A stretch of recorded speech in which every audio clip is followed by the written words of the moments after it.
Hello, knowledge seekers. In this episode of 20-Minute Books, we delve into Capitalism by James Fulcher, a comprehensive chronicle that navigates the intricate history of capitalism from its embryonic stages in medieval Europe to its current status as the predominant economic system globally. Fulcher, a renowned sociologist and fellow at the University of Leicester, expertly guides readers through capitalism's dynamic and sometimes tumultuous evolution, illuminating its pivotal role in shaping society over the past 2 centuries. This book is a pivotal read for anyone eager to unravel the complexities of our modern capitalist world, gain insight into the origins and ramifications of the 2007 to 2008 financial crisis, or deepen their understanding of political science and history. Join us as we explore how capitalism's influence has defined the modern human condition, guided by James Fulcher's esteemed academic background and his contributions to the field, including co-authoring the widely respected Oxford University Press's sociology textbook, now in its 4th edition.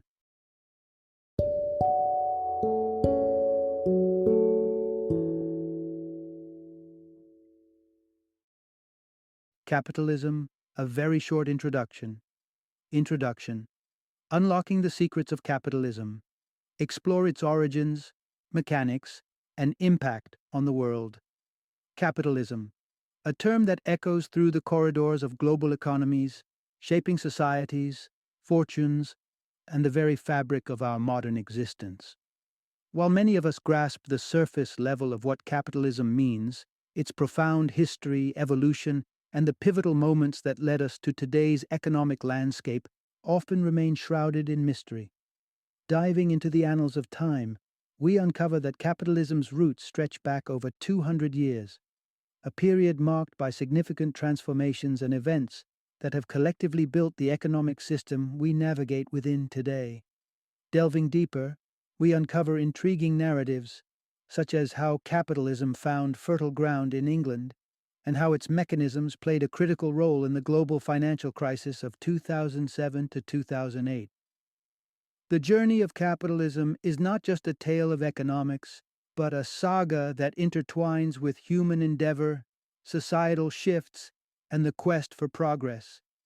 Central to understanding capitalism is comprehending its core principle, the pursuit of utilizing money to generate more money. This seemingly simple concept has propelled economies and individuals alike towards growth, innovation, but also at times towards greed and disparity. Arguably, the story of capitalism and why it took root so strongly in England is a testament to human resilience and adaptability. Refugees played an unexpected yet crucial role in this narrative, embodying the spirit of enterprise and the search for better prospects that underpin the capitalist ethos. Yet, capitalism is far from a one-dimensional narrative of success and expansion. Its complexities and intricacies are vividly illustrated by the subprime mortgage crisis, an event that not only marked a significant downturn in the global economy, but also unraveled the layers of risk, speculation, and the sometimes precarious structures within capitalism that led to the Great Recession. Despite its origins in Europe and North America, capitalism's reach and influence have long since transcended these borders. Today, its presence and implications are felt in virtually every corner of the globe, making an understanding of capitalism more relevant and crucial than ever before. As we navigate its ongoing evolution, the insights gained from exploring capitalism's history, mechanisms, and impacts offer invaluable perspectives to gauge its future trajectory and the role it will continue to play in shaping human society. Part 1. The Engine of Prosperity: How Capitalism Transforms Money into More Money.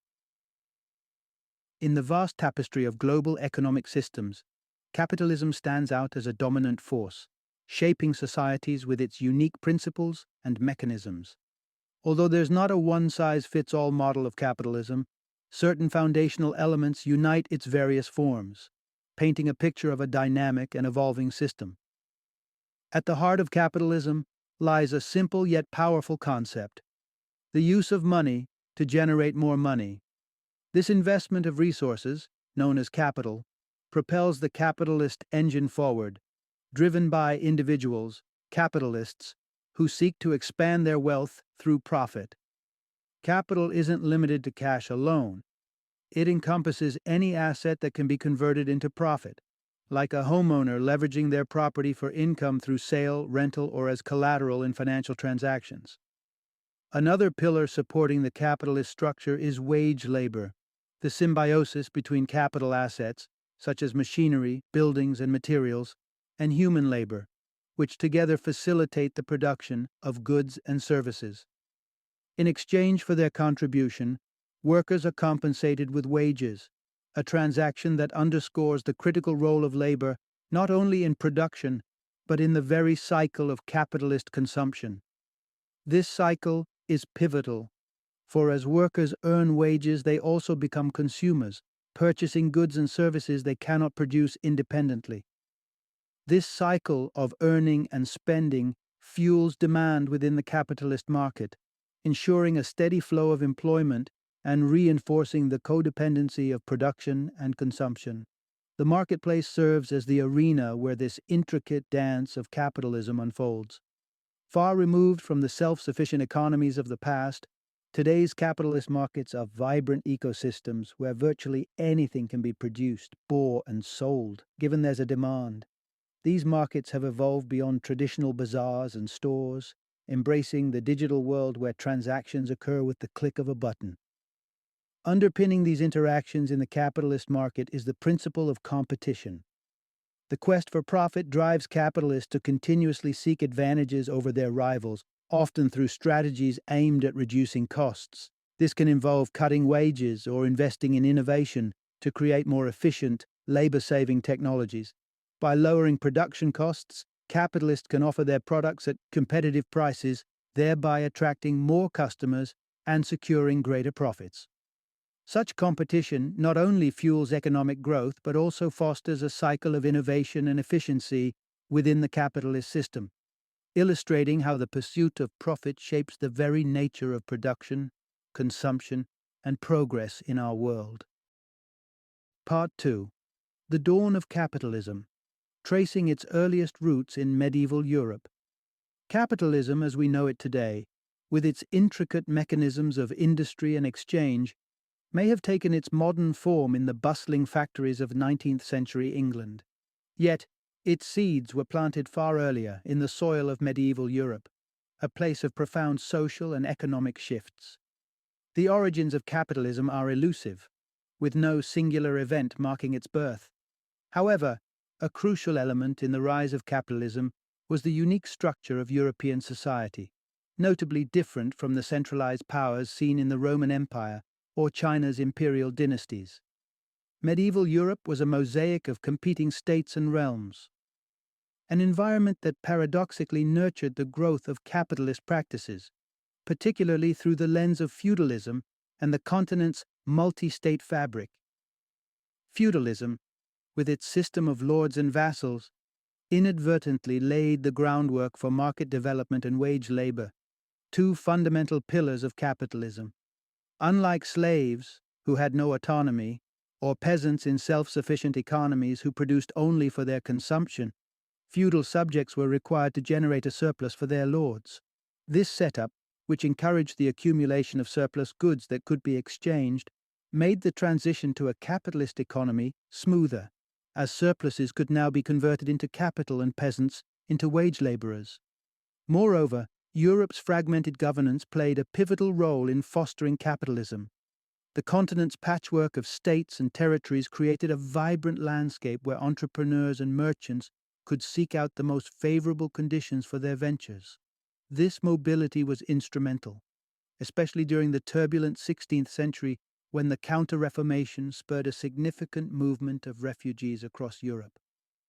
England became a prime destination for many of these refugees, who carried with them not just hopes for a new life but also innovative financial practices. Among these innovations was the embryo of what would become the modern corporation, rooted in the financial ingenuity of 16th century Antwerp merchants.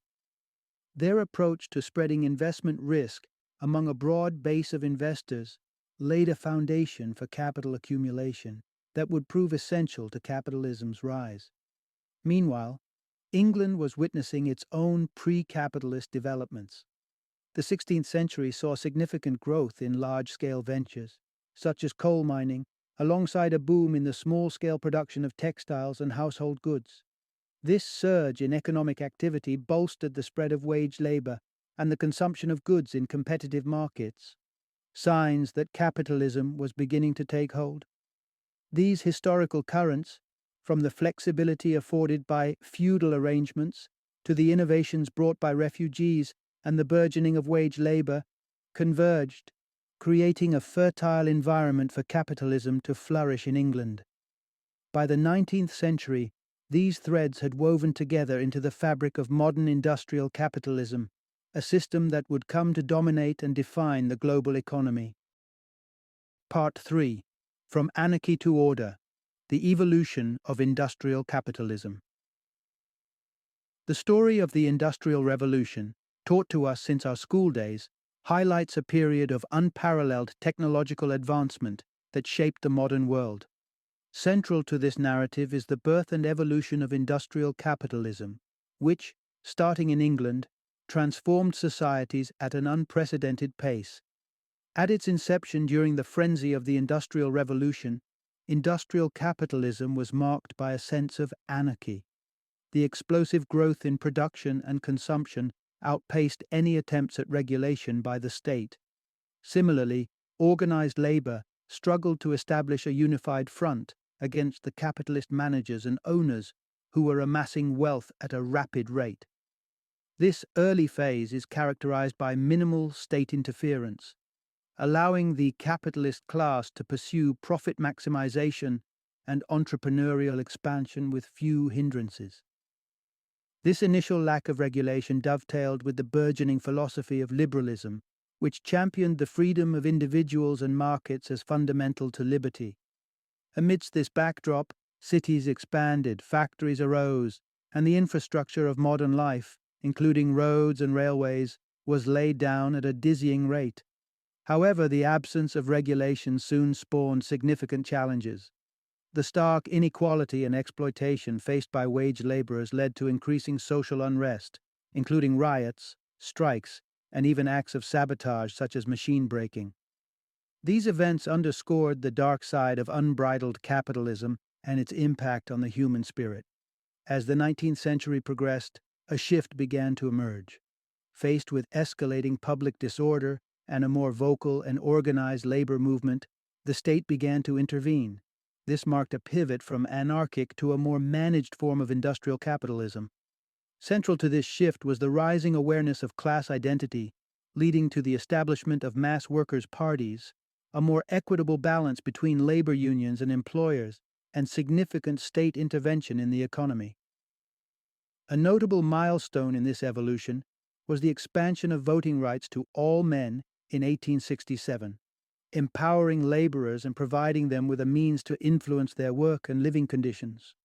Furthermore, the establishment of the modern welfare state in the 1940s laid the foundations for a more humane form of capitalism. Through legislation, the state ensured access to essential services like healthcare and secondary education, which previously had been commodities for those who could afford them. This era of state-managed capitalism saw significant improvements in living standards for millions, tempering the harsher aspects of its predecessor and demonstrating the potential for a more equitable economic system. However, the landscape of capitalism was set to undergo yet another transformation with the political and economic shifts of the 1980s, hinting at the ever-evolving nature of capitalism and its impact on society. Part 4. The Shift to Neoliberalism, a New Chapter in the Story of Capitalism. As the 1970s drew to a close, the landscape of global capitalism was poised for a dramatic transformation. The era of state-managed capitalism, which had ushered in unprecedented levels of welfare and public services, began to confront significant challenges, setting the stage for a fundamental shift towards a model known as neoliberalism. One of the pivotal catalysts for this shift was the intensification of international competition. The liberalization of trade across borders meant that capitalist enterprises were no longer competing on a national stage, but against the entire world. This global rivalry pressured companies to slash costs by any means necessary, whether through reducing wages, outsourcing production to countries with cheaper labor, or investing in automation to replace human workers. This drive for cost-cutting strained the once cooperative relationship between employers and unions, leading to industrial unrest and making it increasingly difficult for governments to mediate disputes or effectively regulate rapidly globalizing markets. Governments that failed to navigate these turbulent waters soon found themselves facing public disillusionment and electoral setbacks. With the traditional mechanisms of managed capitalism floundering against the tides of international market forces, a new approach that embraced these forces seemed inevitable. Simultaneously, a shift in societal values began to emerge. The collective ethos that had prioritized social welfare and equality started to give way to a more individualistic mindset, with a growing emphasis on personal well-being over communal goals. This was reflected in a public preference for lower taxes and prices over traditionally collectivist concerns like unemployment rates. The convergence of these factors, global competition, and a changing societal ethos, culminated in the rise of neoliberalism, beginning with the election of Margaret Thatcher's Conservative government in Britain in 1979.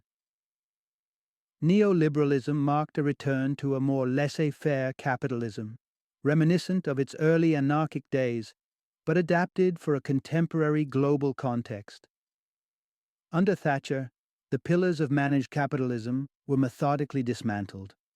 Political policymaking no longer sought the input of unions and employers.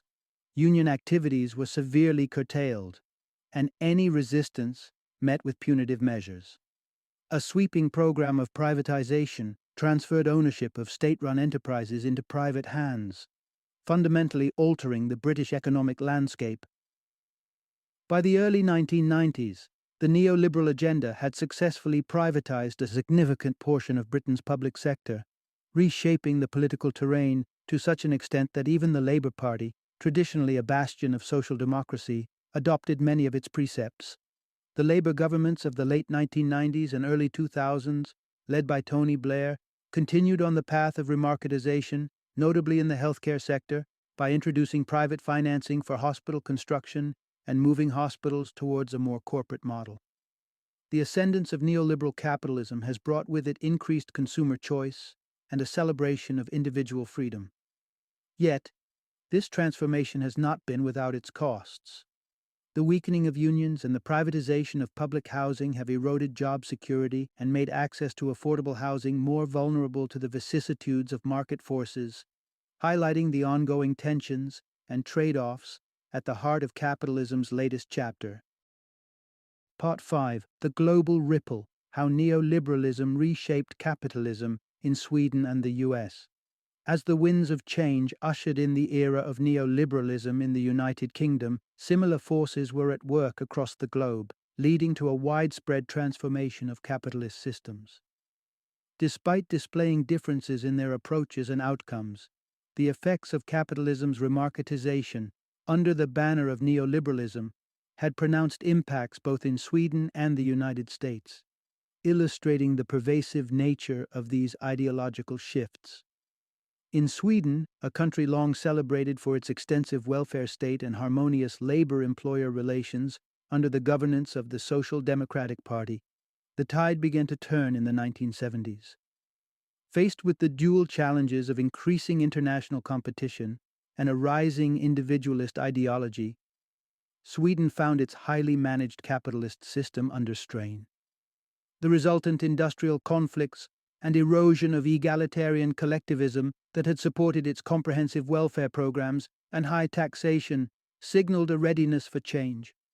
Remarkably, it was the Social Democrats themselves who initiated Sweden's journey towards neoliberalism in the 1980s.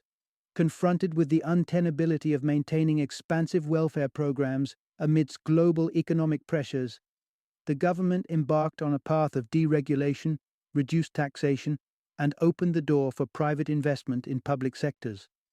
This pivot towards neoliberalism resulted in a significant increase in inequality by 2011, marking Sweden as experiencing one of the sharpest rises in disparity among OECD countries. Yet, thanks to its robust welfare system, pre-remarketization, Sweden remains one of the most egalitarian societies globally, continuing to prioritize spending on education and healthcare.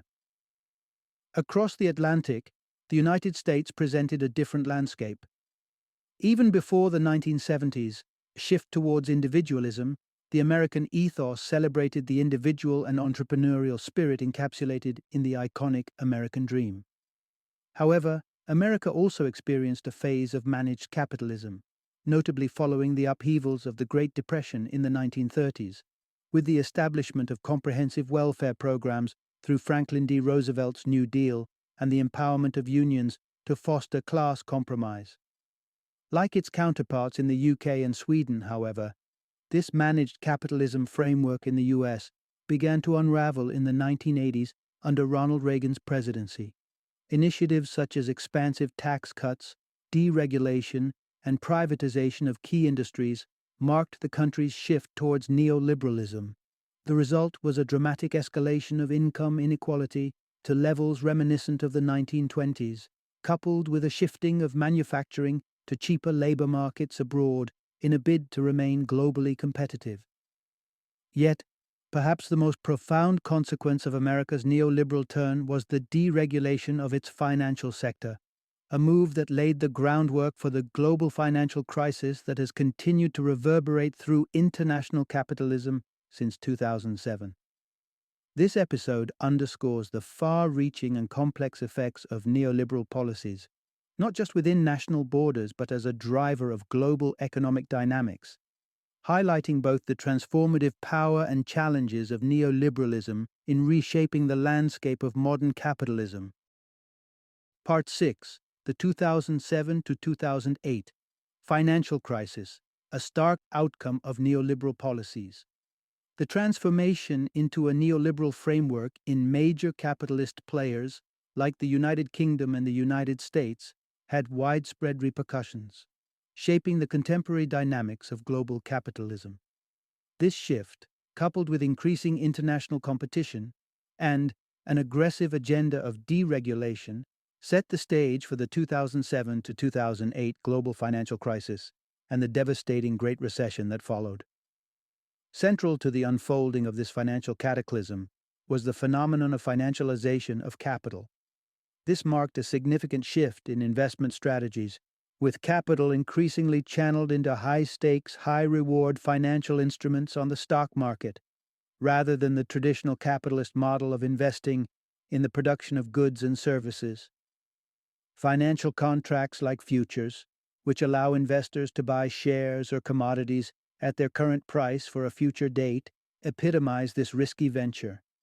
While these can offer substantial profits if market values increase, they equally pose a risk of significant losses, subscribing to what Susan Strange critically describes as casino capitalism.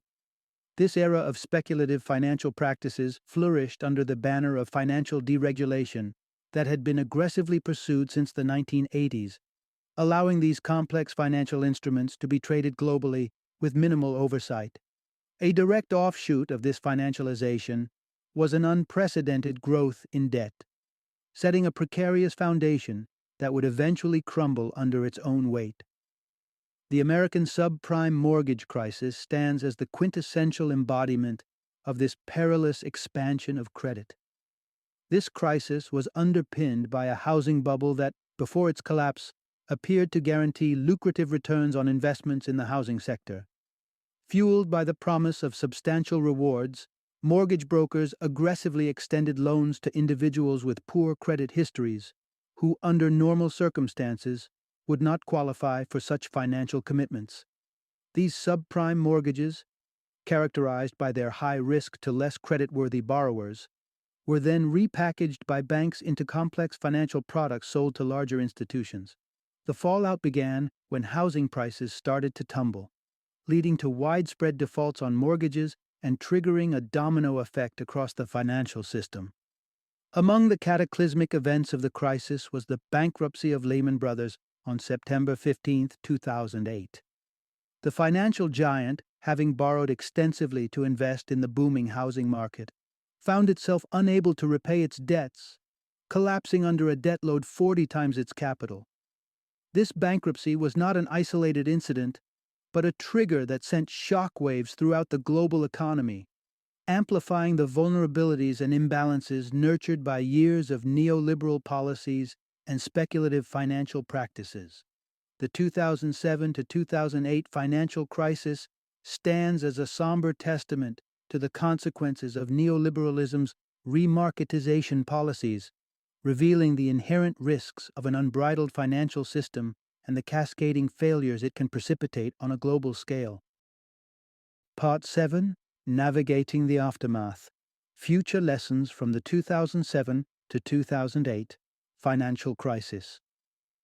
In the wake of the devastating collapse of Lehman Brothers, which precipitated a series of financial dominoes to fall, the world was thrust into the depths of the Great Recession. This economic maelstrom saw a sharp decline in international trade, employment, and wages, alongside a significant reduction in global consumption levels. The aftermath left the global community grappling with an urgent question: how can such catastrophic financial crises be prevented in the future? Unfortunately, the path to enlightenment in the aftermath seems fraught with old habits. The adoption of low interest rates, a measure intended to mitigate the economic fallout in Western nations, inadvertently sowed the seeds of future financial instability in developing countries. Nations such as China, Brazil, and Turkey have witnessed their debt-to-GDP ratios balloon beyond the levels observed in 2007, ominously mirroring the conditions that precipitated the subprime mortgage crisis. This disturbing trend raises critical concerns about the sustainability of the economic strategies employed post-crisis and their potential to spawn similar disasters. The conundrum faced in preventing future capitalist crises introduces a perplexing challenge. The banking sector, central to the 2007 to 2008 crisis, has seen little in terms of comprehensive reform or regulation. The specter of banks relocating to more lenient regulatory landscapes, if faced with stringent oversight, looms large, underscoring a resigned perspective that financial crises may be an intrinsic trait of capitalism's relentless pursuit of profit through novel investments. This resignation, however, is not universally accepted. With the looming threat of climate change exacerbated by capitalism's insatiable growth appetite, the impetus for reform has shifted from mere economic stabilization to existential preservation. The call for comprehensive reform in industries contributing to climate change faces formidable resistance from vested interests, wary of the immediate impact on profits despite the catastrophic long-term consequences on capitalist economies and, by extension, long-term profitability. Amid this backdrop of challenges, the political left's struggle to propose viable alternatives to capitalism further complicates the quest for a sustainable model. The hope, therefore, rests on harnessing capitalism's innate dynamism to mitigate its more destructive proclivities. A pivotal reflection on the neoliberal policies that have characterized Western capitalism since the late 20th century may offer a roadmap for reform. A revitalized consideration for models reminiscent of the post-war period, which emphasized state-managed capitalism, could provide valuable insights. Interestingly, regions less entangled in the neoliberal web, such as Southern and Southeastern Asia, weathered the Great Recession with relative resilience. This observation may hint at a broader role for these dynamic economies in shaping the trajectory of capitalism's evolution. As the global community seeks to navigate the complex legacy of the 2007 to 2008 financial crisis, the pursuit of a more balanced, equitable, and sustainable capitalist framework becomes an imperative for future stability and prosperity. Final summary: capitalism, the engine powering economies around the globe, is an intricate system where money is strategically invested with the goal of generating more wealth. At its core, it hinges on wage labor, the dynamism of competitive markets, and a cycle of production and consumption that fuels its expansion. Born in the heart of Europe, capitalism's influence has since woven itself into the fabric of societies worldwide, transcending geographical and cultural boundaries to become the predominant economic paradigm. The narrative of capitalism is one of evolution and adaptation. Its early days were marked by a certain degree of anarchy, characterized by unbridled competition and rapid expansion that often outpaced the ability of state mechanisms to provide adequate oversight. However, as the system matured and its complexities grew, state intervention emerged as a crucial force in tempering the excesses that accompanied capitalism's unfettered growth. This period of regulation helped establish a more balanced approach, ensuring that the system's benefits could be more widely distributed, while mitigating some of its inherent inequalities and instabilities. This delicate balance, however, began to unravel in the 1980s with the advent of neoliberal policies that championed deregulation, privatization, and a reduced role for the state in economic affairs. This shift towards a more remarketized form of capitalism, while fostering innovation and expansion in certain sectors, also sowed the seeds of future financial instability. The culmination of these policies was starkly illustrated by the financial crisis of 2007 to 2008, a watershed moment that highlighted the vulnerabilities within the global capitalist system and sparked a widespread reevaluation of neoliberal tenets. The aftermath of this crisis and the ongoing challenges it presents underscores the necessity of reimagining the future trajectory of capitalism. As the world grapples with pressing issues such as climate change, income inequality, and the sustainability of global economic practices, the question of how to adapt and reform capitalism to meet these challenges becomes increasingly pertinent. Looking ahead, the legacy of capitalism's evolutionary journey serves as both a caution and a guide. It reminds us of the system's capacity for innovation and adaptation, but also warns of the consequences of unbridled expansion without sufficient oversight. As we navigate the complexities of the 21st century, the quest for a more equitable, sustainable, and resilient form of capitalism remains one of the most critical challenges, inviting a collective effort to shape a more stable and prosperous future for all.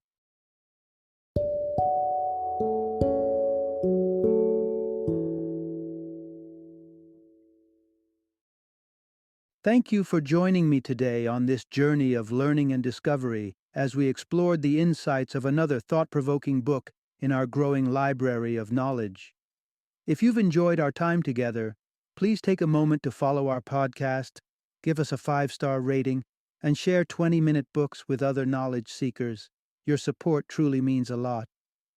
Don't forget to join me again in the next episode, where we will delve into another enriching book. Until then, happy reading and happy listening.